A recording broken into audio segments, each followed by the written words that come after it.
අපි ආව තංගල්ලට මිනි කිරුණ රජමහා විහාරේ.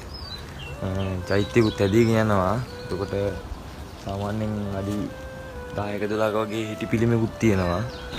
මෙතනක් තියෙනවා මේ තව බුදු පිළිමයක් හින්දි පිළිමයක්. පන්සල ගොඩක් පරණ පන්සලක්. චෛත්‍යකුත් තියෙනවා මෙතන සාම වැඩි ඉවර නෑ. ඉතින් චෛත්‍ය 2008 වගේ පටන් ගත්තා. එතකොට අවුරුදු 16ක් වගේ වෙනවා දැන්.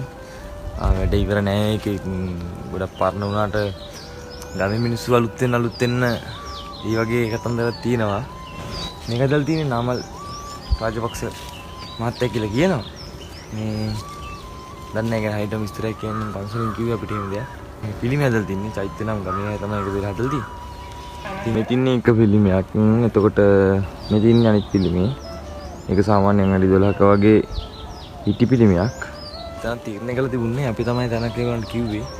නැත්නම් මේ චෛත්‍යෙට පිටිපස්සෙන් එන්නේ හැපැත්තේ හදමු කියලා තමයි කිව්වේ. මේ ටික පොඩ්ඩක් තාප්ප චුට්ටක් එහෙම කළා. එතන හදමු කියලා. එතන තමයි ගැලපෙන්නේ. මොකෝ අඩි 40යි 35ක සාමාන්‍යයෙන් වපසරියක් ඕන අපිට පිළිමි වැඩේට. පිළිමි හදන්නයි මළුව ටිකටයි අඩි 40යි 45යි 35ක වගේ කොටුවක් ඕනේ.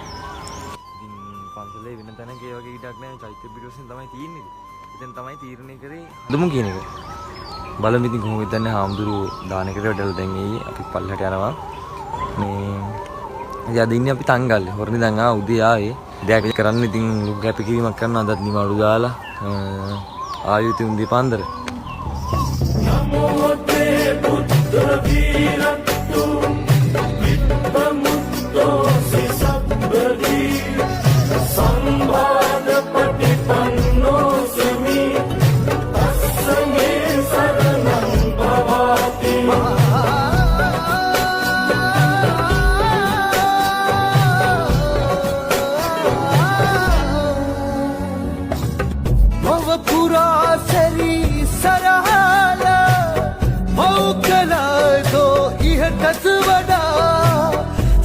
पुरा सतूटक सोया अवसान यदि दुखमय सदा हमरा सुलगे